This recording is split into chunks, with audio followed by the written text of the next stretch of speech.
Hi everyone, I'm Jack, and welcome back to another Minisode of How Did We Not Know That?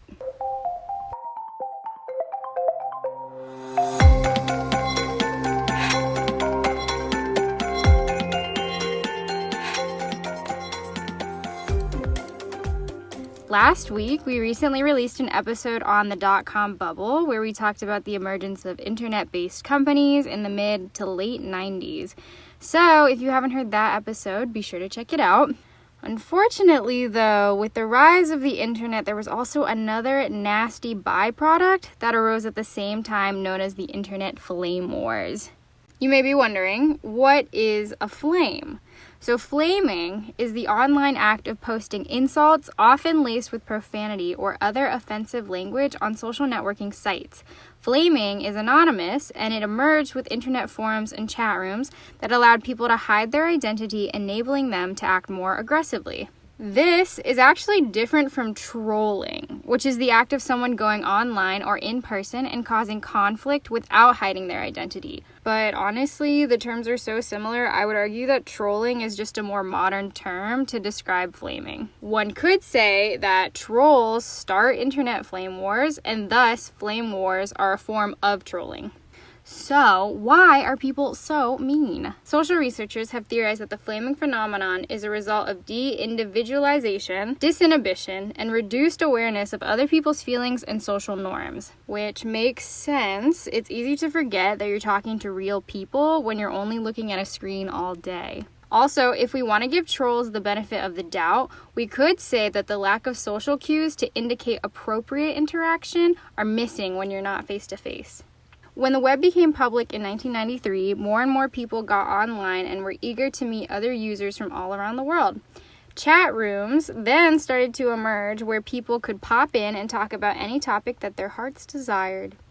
There were also public forums where people could ask questions on various topics to users from all around the world. Yay, globalization! I'm sure we've all had an experience when you're talking about a subject that you're not really familiar with and you're feeling scared to ask a question or anxious that you'll say the wrong thing because you don't want to appear incompetent or have anyone criticize you. Literally the story of my life with this podcast.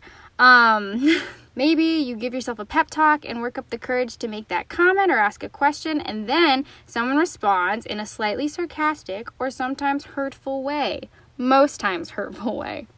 So the same thing is bound to happen in these online chat rooms. Here's an example from an online forum in 1994 where a user under the name Siegel posts a question explaining how they are dating this girl and want to invite her over but are too nervous because their cats keep throwing up everywhere, all around the house. It's pretty graphic.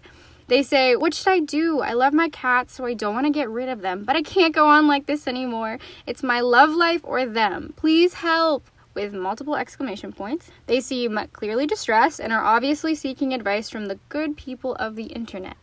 Unfortunately, someone decides to reply with, "Get a sense of humor and a life," in that order. Maybe it wasn't meant to come off as rude as it did, but unfortunately, Siegel then stops responding to the thread and we don't ever hear from them again. Sad. This often sarcastic, creative, and usually hurtful comment is what we call a flame. Others then usually join in, hence starting a flame war. Flame wars are typically threads of messages that are derogatory in nature or completely off topic with the sole purpose of offending or upsetting others. Interestingly, the act of flaming was originally admired by very early web users who believed a good flame was an art form that could spark dialogue. According to a 1994 internet use guide called Netiquette, a good flame doesn't just insult, it creates a space for debate and dialogue. Despite the optimistic view of anonymous behavior from web users at the rise of the internet, flame wars often did become harmful and offensive, typically using extremely derogatory language.